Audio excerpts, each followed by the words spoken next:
जिस तरह से महाराष्ट्र में इलेक्शन जो है चरम सीमा पे पहुंच गई है, उसमें अगर आप बात करेंगे धारावी की, तो हर एक नेता या पूरे महाराष्ट्र का जो है नज़र धारावी पे है। क्योंकि धारावी का रीडेवलपमेंट का जो प्रोजेक्ट चल रहा है, उसको लेकर के धारावी पूरे जो है फॉर्म में आ गई है। और यहाँ पे जो है मेन अगर आप कहेंगे तो दो लोगों पे टक्कर है, एक ज्योति गायकवाड़ और दूसरे राजेश सर।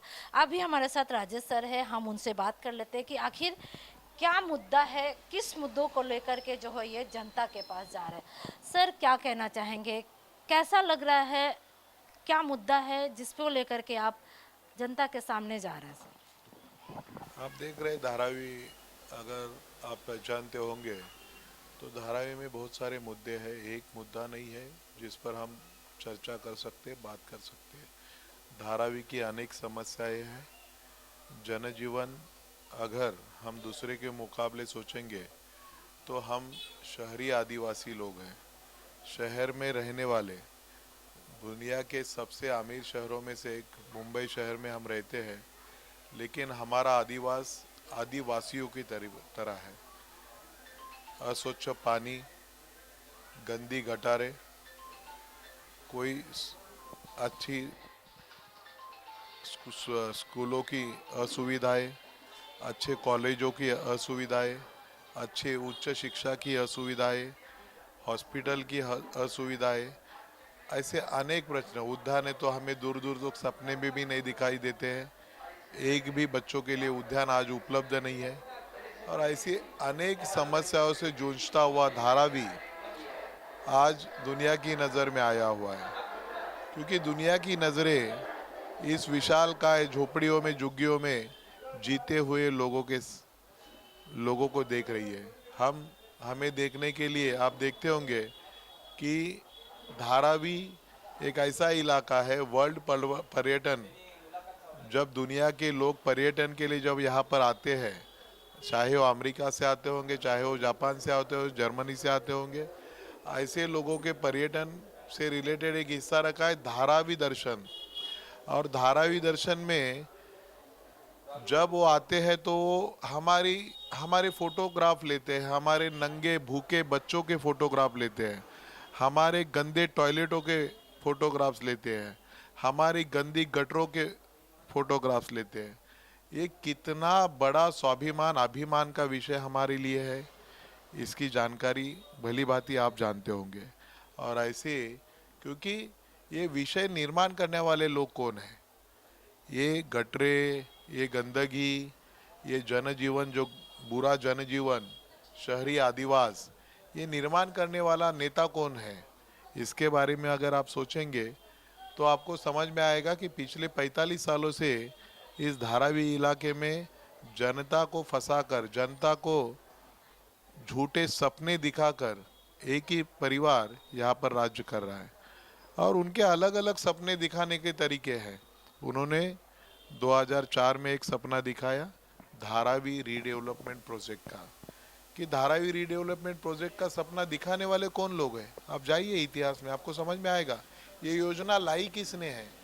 ये योजना लाई तत्कालीन खासदार आदरणीय एकनाथ जी गायकवाड़ साहब ने, तत्कालीन मंत्री रही आदरणीय वर्षा जी गायकवाड़ जी ने। ये योजना तो उन्होंने लाई, इम्प्लीमेंट क्यों नहीं की?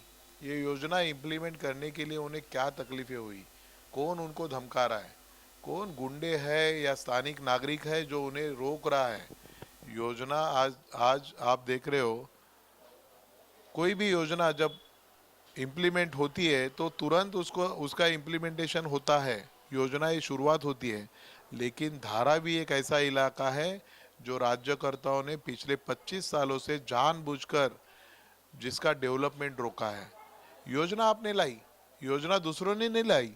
और जो योजना को परिपूर्णता की तरफ लेके जाना चाहता है, उसके बीच भी आप उसको रोक लगाते हैं, झूठी अफवाहें फैलाकर, झूठा डर बताकर।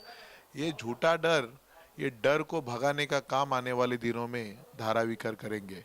देखा गया है सर कि 30-35 साल 40 साल अगर आप देखेंगे तो एक ही फैमिली जो है राज कर रही है, लेकिन डेवलपमेंट कहीं पे भी नहीं हुआ है। जिस तरह से आपने बताया कि लोग जो है नंगे फ़ोटो खींचते हैं या फिर जो अंडर डेवलप अंडर प्रिविलेज लोग हैं उसका फ़ोटो खींच के कहीं ना कहीं हमारा समाज का, हमारे धारावी का मजाक उड़ाने का काम तो नहीं रहा।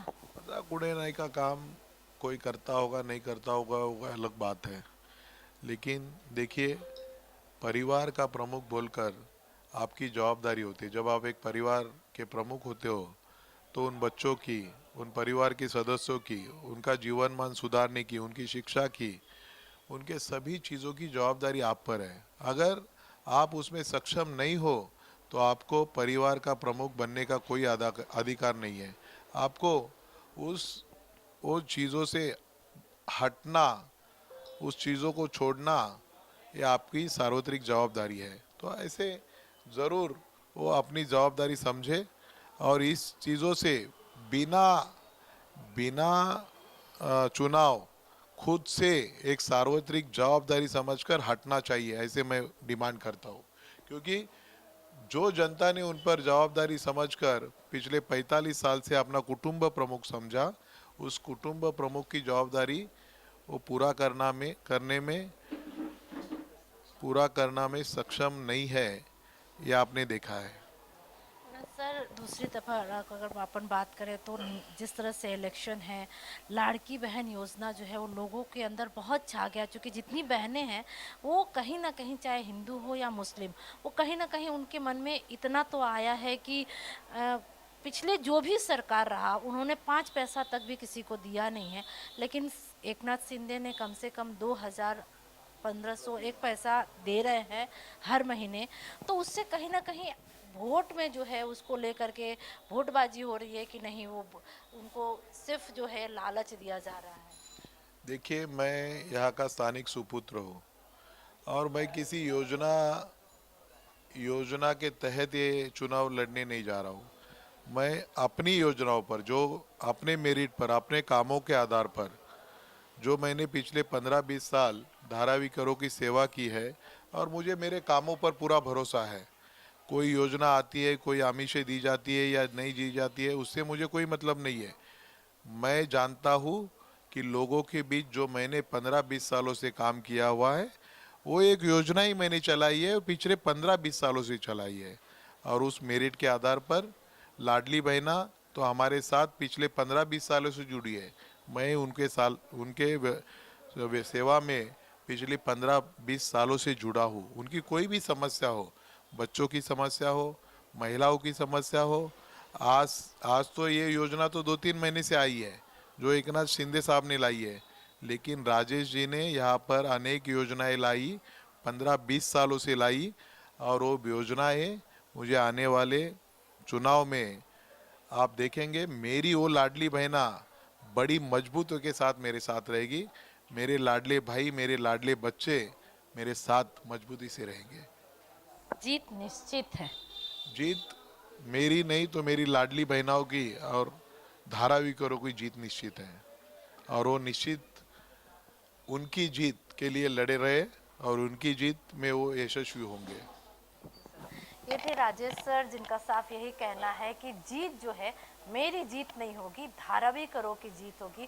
क्योंकि 30-35 साल से जो है धारावी कर जो है इस छोटी से गलिया में रह रहे थे और वो चाहते हैं कि धारावी को एक नया धारावी बनाए और जो सपना है वो साकार होके रहेगा।